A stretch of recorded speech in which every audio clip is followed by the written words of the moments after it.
પરણીવેશ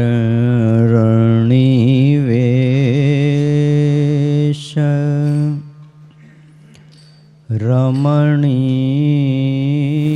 દર્શનમ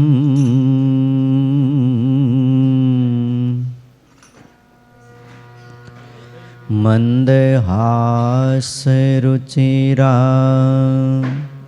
નનાંબુજમ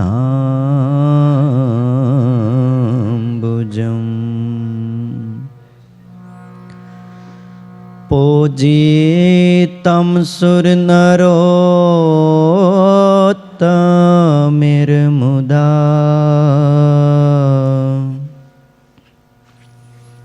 ધર્મનંદનમહં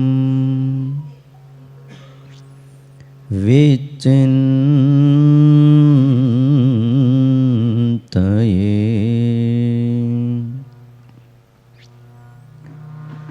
ઓમ અવતારિણે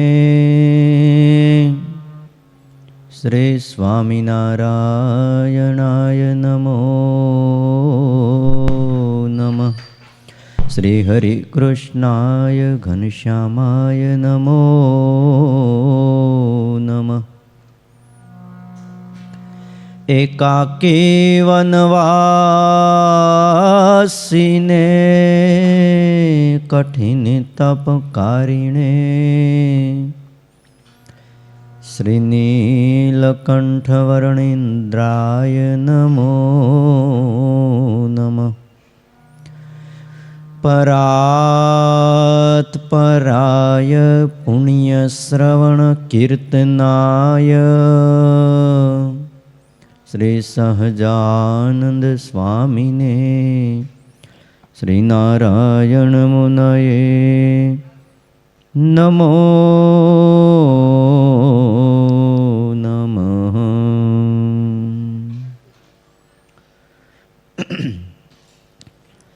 બોલો શ્રી સ્વામિનારાયણ ભગવાનની, હરિ કૃષ્ણ મહારાજની,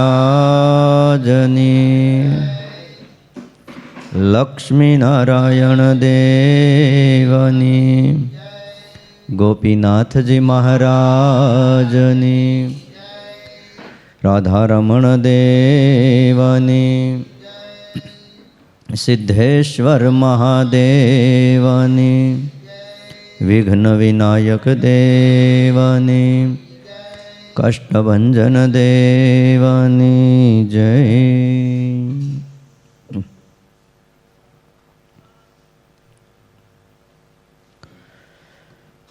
વલ્લભ ભક્તજનો, સર્વાધાર સર્વોપાસ્ય ઇષ્ટદેવ ભગવાન શ્રી સ્વામિનારાયણ, વત્સલ્યમૂર્તિ પૂજ્યપાદ ગુરુજી અને આપ સૌ વહાલા ભક્તજનો,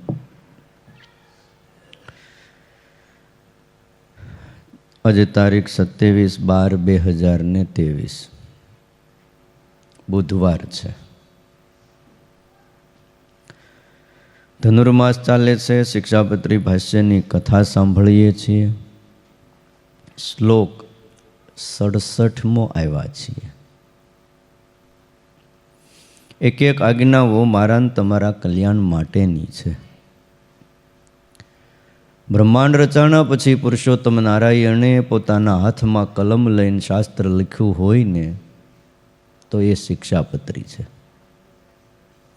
ભગવાન બોલ્યા અને શાસ્ત્રો લખાણા એવા તો વચનામૃત આદિ ગ્રંથો પ્રાપ્ત થયા જ છે. એ ભગવાનની જ વાણી છે.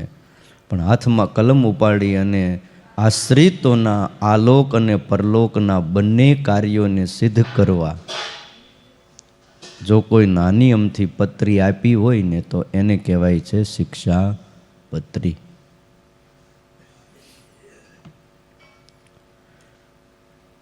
સડસઠમો શ્લોક આશ્રિતો માટે લખે છે.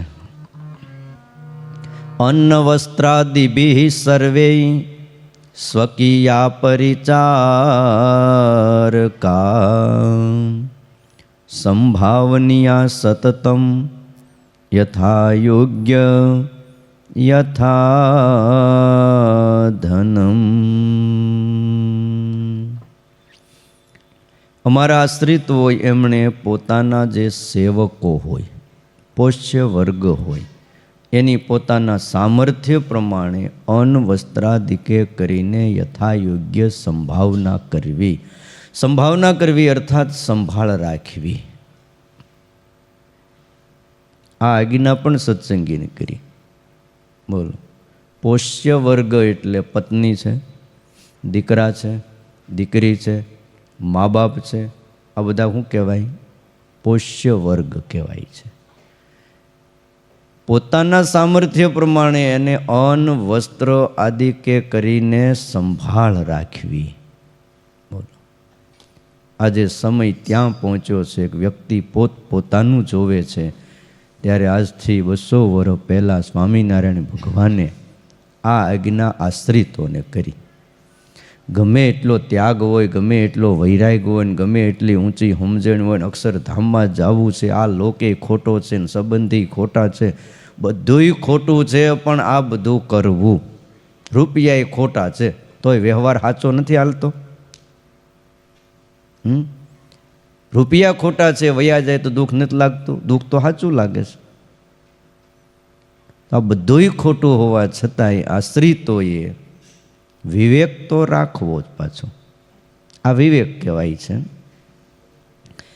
શતાનંદ સ્વામી એમના શ્લોકની વ્યાખ્યા કરતા એવું સમજાવે છે, કોઈ પણ પ્રાણી હોય ને પોતાના આશરે રહેલું હોય તો એની અન્ન વસ્ત્રાદિકે કરીને, ઔષધિકે કરીને સંભાળ રાખવી. બેયથી સંભાળ રાખવી. કોઈ માંદું હોય, બીમાર હોય તો દવાખાને લઈ જવા. ખર્ચો થાય તો થોડોક સહન પણ કરી લેવો. માતા પિતા બીમાર પડે, પત્ની બીમાર પડે, બાળકો બીમાર પડે તો દવાખાને ઔષધથી પણ એની સંભાળ રાખવી. એને રાજી કરવા, પણ ક્લેશ ક્યારેય આવવા દેવો નહીં. સ્કંદ પુરાણના કાશી ખંડમાં વાત લખી છે. પોષ્ય વર્ગ કોણ કોણ છે? 9 જણાને પોષ્ય વર્ગ કીધા છે. માતા પિતા ગુરુ પત્ની ચાપત્યાની સમાશ્રિતા અભ્યાગત પ્રપન્નોગ્નિ પોષ્ય વર્ગા અમી નવ. એક માતા, બીજા પિતા અને ત્રીજા ગુરુ. 3ને પહેલાં લખ્યા. માતા પિતા અને ગુરુ. પછી 3 બીજા લખ્યા. પત્ની, નાના બાળકો, અતિથિ. કેટલા થયા? 6. શરણે આવેલા કોઈ પણ પુરુષ એને પોષ્ય વર્ગ કહેવાય છે. અને પોતાના આશરે રહેલો કોઈ પણ મજૂર. અને 9મી વાત કરી છે અગ્નિ. એ પોષ્ય વર્ગ છે. અગ્નિને પણ તમારે આહુતિ આપ્યા જ કરવી. અગ્નિને બુજાવા દેવો નહીં. બોલો, આ પોષ્ય વર્ગ કહેવાય છે. એનું ધ્યાન રાખવું. આટલી સ્પષ્ટ આજ્ઞા કરી છે. પણ પોષ્ય વર્ગએ પણ પાછું હામું જોવું. અત્યારે તો પોષ્ય વર્ગનું બહુ ધ્યાન રાખવું પડે. હો ભાઈ, તો એવા બધા આંટી ઘૂંટીવાળા સરકારના નિયમ લાગી જાય. તમે 2 વર્ષ 5 વર્ષ રાખ્યા હોય તમારી માથે બેસી જાય. જો ધ્યાન ન રાખો તો આ સમય આવી ગયો. બોલો, એટલે એનું પોષણ કરવું, અન્નથી વસ્ત્રથી સંભાળ રાખવી. ઘરમાં કોઈ પણ પોપટ પાળ્યો હોય, કૂતરા પાળ્યા હોય, આંગણામાં બાંધેલા પશુ હોય, બધાયની અન્નથી અને જળથી સંભાવના કરવી. પણ ક્લેશ થાય એવું વર્તન રાખવું નહીં. ઘણા પોપટ પાળે, ઘણા કૂતરા પાળે, અને ઘણા ગાયું પાળે. પણ ટાઈમે એને પણ અન્ન જળ આપવું. એવા આપણે તો જોયા હતા. અમુક તરસ લાગે ને પાણી ટાઈમે ન પાય, ભૂખ લાગે તડકે બાંધે, તડકે બાંધે એટલે તરસ લાગે એટલે પાણી પી લે એટલે પછી ખાવાનું હાલે નહીં. બોલો. અને આજકાલ તો એવા એવા ઇન્જેક્શનો આવી ગયા, દૂધ ન આપે તો ઇન્જેક્શન મારે ત્યાં દૂધ આવે. હવે એ શું પોષણ કરે મારું ને તમારું? બોલો. એટલે ગાયોમાં આ વધી ગયું. ગાયનું દૂધ ગુણકારી કયો એટલો વખાણ કરી, પણ હવે આ પરિસ્થિતિ થઈ છે. માણસોને પૈસા મળે એટલે ગમે ત્યાંથી સામેવાળાને નીચોવી નાખે. શ્રીજી મહારાજ કહે છે આવું કરવું નહીં. ક્લેશ થાય એવું ન કરવું. એ પશુ હોય કે પક્ષી કે મનુષ્ય હોય. આ લોકની અંદર જે પુરુષ બીજાનું રક્ષણ કરીને જીવે છે, અર્થાત અન્ન વસ્ત્રાદિકે કરીને બીજાને સંતુષ્ટ રાખીને જીવે છે, એ જ વ્યક્તિ આ સંસારમાં સાર્થક જીવન જીવો. બાકી તો આ ધરતી ઉપર જન્મે છે અને મરે છે, એનો કોઈ પાર નથી. એમ લખ્યું બુદ્ધ બુદ્ધા ઈવ તોયે શું, જેમ પાણીની અંદર પરપોટા થાય છે, નાશ પામે છે, મચ્છર જન્મે છે ને મરે છે, એમ આ સંસારમાં કેટલાય જન્મે છે ને કેટલાય મૃત્યુ પામે છે. એ સાર્થક જીવન નથી. સાર્થક જીવન એ છે કે બીજાને સંતુષ્ટ રાખીને જીવે. પૂર્વે રાજા મહારાજાઓ થઈ ગયા. 12 વર્ષનો કાળ પીડ્યો હતો. કયા રાજા હતા? રંતીદેવ રાજા. એના રાજમાં કેટલા વર્ષનો? 12 વર્ષનો કાળ પીડ્યો. રાજાઓને જેટલા ધન્યવાદ દેવા પડે એટલા ધન્યવાદ દઈ શકાય એવા રાજાઓ હતા. 12 વર્ષ કાળ પીડ્યો તો એ 12 વર્ષ આખા નગરમાં રાજાએ અન્ન પૂરું પાડ્યું. કેટલા વર્ષ? 12 વર્ષ. બોલો કેટલો સંગ્રહ કર્યો છે. હવે મોટા મોટા એણે ગોડાઉન કર્યા હતા. અત્યારે સરકાર સંગ્રહ કરે છે, પણ એ વખતે 12 વર્ષ ચાલે એટલો અન્નનો સંગ્રહ હતો. પ્રજાને દીધે જ રાખ્યું, દીધે જ રાખ્યું. પણ 12 વર્ષ પછી ખૂટ્યું. રાજા દિલગીર થઈ ગયો. કોઈને ન કીધું. એની રાણી, એનો પુત્ર, એની પુત્રવધુ 4 જણા રાજ મૂકીને નીકળી ગયા. પ્રજાનું દુઃખ ન જોઈ શક્યા. અને ચાલતા ચાલતા ચાલતા એમ કહેવાય છે કે 49 ઉપવાસ થયા. કેટલા? 49 દિવસ વયા ગયા. નો અન્ન મળ્યું કે નો જળ મળ્યું.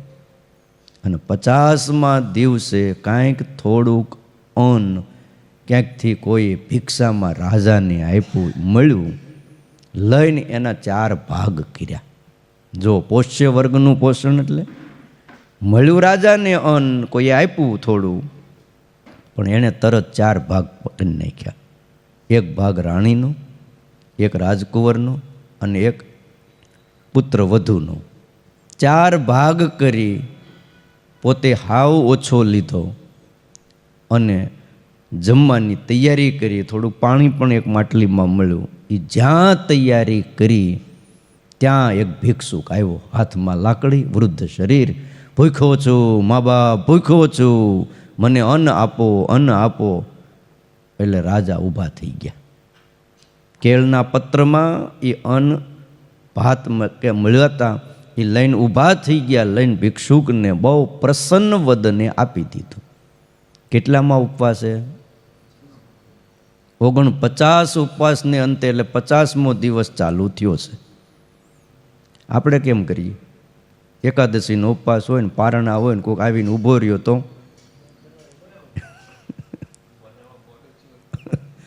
બોલો. ધીરજ ટાઈમે નથી રહેતી, સમજણ ટાઈમે નથી રહેતી, જ્ઞાન બધુંય છે, પણ સમય આવે ત્યારે ખ્યાલ રહેતો નથી. અને ભૂખ બહુ લાગે ને પછી કંટ્રોલ પણ નથી રહેતો. આપણા શરીરનો, મગજનો, ઇન્દ્રિયનો, આપણું શરીર આપણું જ છે, પણ આપણે એનો કંટ્રોલ નથી કરી શકતા. ભગવાન સ્વામિનારાયણે 11 વર્ષની ઉંમરે કેવું તપ કર્યું. શરીરમાં કંઈક વાગે તો પાણી નીકળે, લોહી ન નીકળે, હાડ અને માંસ સૂકવી નાખ્યું. 4 મહિના સુધી એક પગે ઊભા ઊભા પુલહાશ્રમમાં એ બર્ફીલા પ્રદેશમાં ટાઈડ કેમ મારું કામ હો. ત્યાં તો ગમે એટલું ઓઢો ને અંદરથી જ ટાઈટ આવે અને ઝેરી પવન વાય. ત્યાં તો જો ધ્યાન ન રાખો તો એકાદ બે નળી બ્લોક થઈ જ જાય, જામી જાય લોહી ત્યાં. બોલો, પણ આટલું તપ કર્યું છે છતાં પણ તમે જીવન ચરિત્રો વાંચો, ક્યારેય પણ કોક આવ્યો છે ત્યારે આપી દીધું છે. અને આટલી ભૂખ લાગવા છતાંય વનમાં 4 દિવસના ઉપવાસને 5મે દિવસે કંઈક થોડુંક મળે ને તો એ પહેલાં શાલિગ્રામને થાળ ધરાવે અને વ્યવસ્થિત પાછો થાળ બોલે. આપણે શું કરીએ? એક બાજુ ઠાકોરજી થાળ જમે ને એક બાજુ આપણે જ ચાલુ કરીએ. રંતીદેવ રાજાએ પોતાના ભાગનું અન્ન ભિક્ષુકને આપ્યું અને ભિક્ષુક જમ્યા પછી પાછો બોલ્યો હજી ભૂખ્યો છું કે. એટલે કરો વાત તમે. એટલે રાણી ઊભા થઈ ગયા.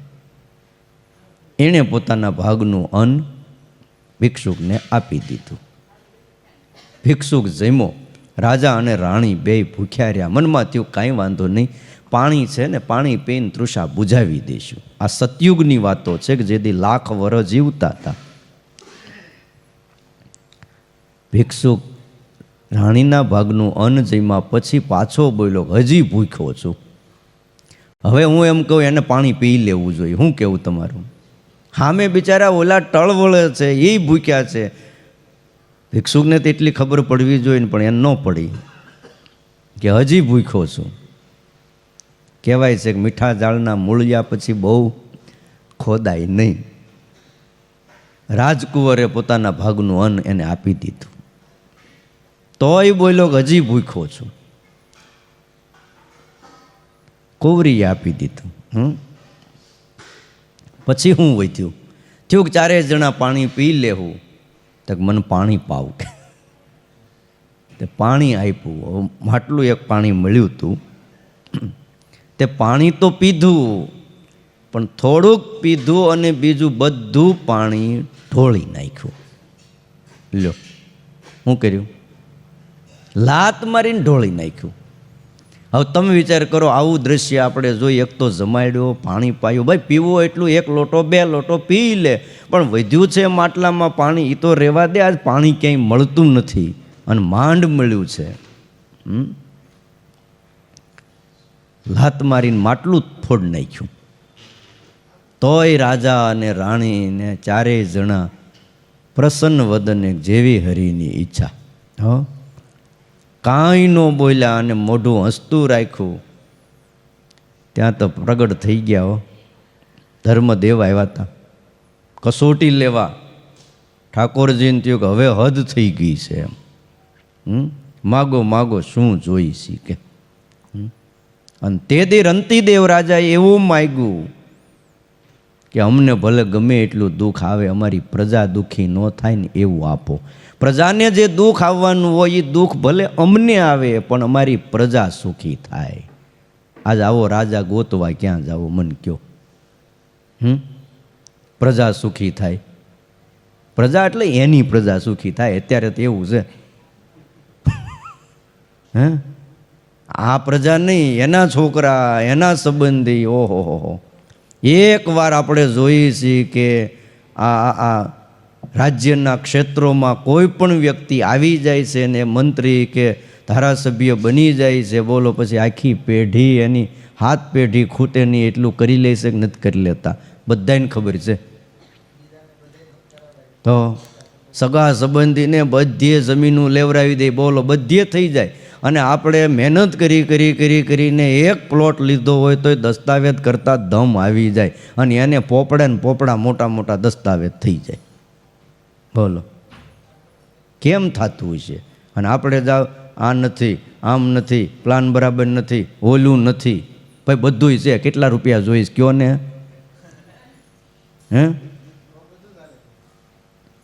એટલે ડાયા માણસો રાજાઓ એવા હતા કે પોતાની પ્રજાનું પોષણ કરતા હતા અને એ જ રાજાઓ સુખિયા થયા છે. આ લોકમાંય સુખિયા થયા છે અને પરલોકમાંય તે સુખિયા થયા છે. અંતે ભગવાનના ધામને પામ્યા છે.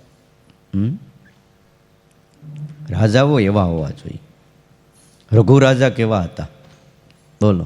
પોતાના રાજની તમામ સંપત્તિનું જેણે દાન કરી દીધું રઘુ રાજાએ. ખાવા માટે એટલે રસોઈ બનાવવા માટેનું એક તપેલું ન વધ્યું રઘુ રાજાને. બોલો, અયોધ્યાનો રાજવી રઘુ કહેલ રીતિ સદા ચલી આવી, પ્રાણ જાય પણ વચન ન જાય.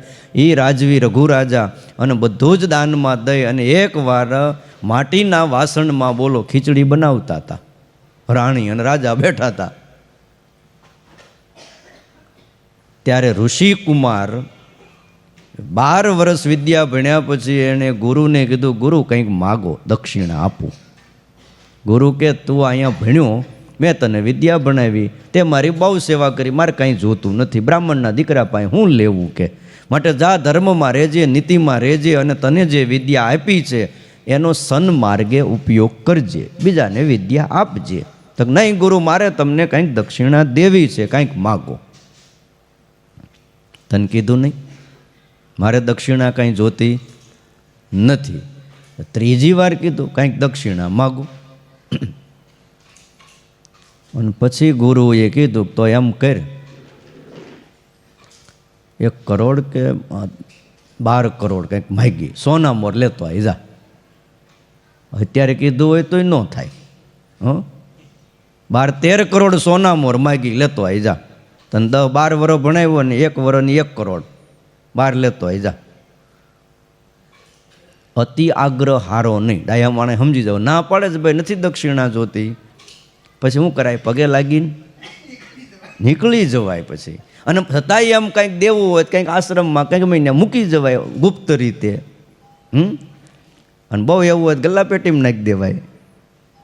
પણ પછી ત્યાં કોપાઈમાં પછી તો ગયો. હવે એટલા બધે હોનામર લાવી ક્યાંથી થયું? રઘુ રાજા પાસે જાઓ, ભિક્ષા માગવું, એ આપે રાજવી અને બહુ ઉદાર છે. ન્યા આવ્યા તો હવે એ ઠીકરાના હાંડલામાં ખીચડી પકાવે. તે ઉદાસ થઈ ગયા.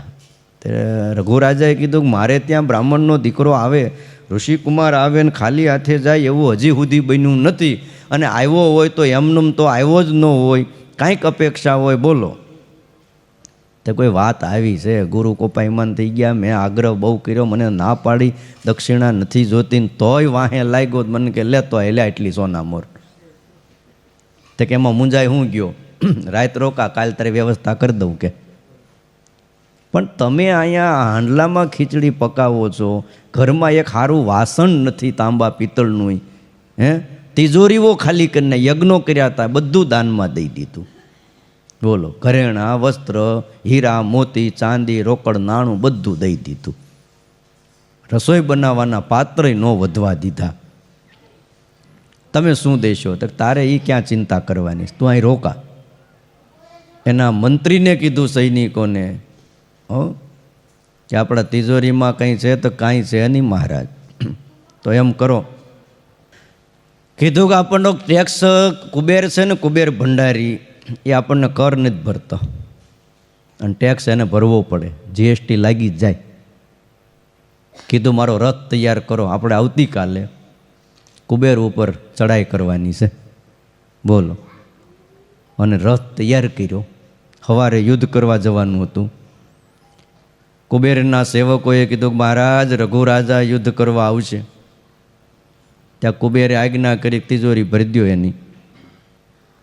અને સવારમાં વહેલા જાગ્યા અને રથ તૈયાર કરીને જ્યાં રથમાં બેહવા જાય ત્યાં તો ખજાનસી દોડતો આવ્યો, મહારાજ મહારાજ આપણી તિજોરી ભરાઈ ગઈ છે, કુબેરે આપણો ટેક્સ ભરી દીધો છે. કુબેરનું રાજ હિમાલયમાં છે. ક્યાં છે? હિમાલયમાં રહીશ કુબેર ભંડારી. તો એટલે આ ધરતી ઉપર જ રહીને આખી પૃથ્વીનું રાજ રઘુ રાજા તેથી કરતા હતા. અને આ બધા બીજા રાજાઓએ મોટા રાજાને ટેક્સ ભરવો પડે. પછી બ્રાહ્મણને દઈ દીધી હોના મોરો, લે લઈ જા. બોલો, શું ઉદારતા હશે, શું એની વાતો હશે. આવા રાજવીઓ હતા કે હવનું પોષણ કરતા હતા.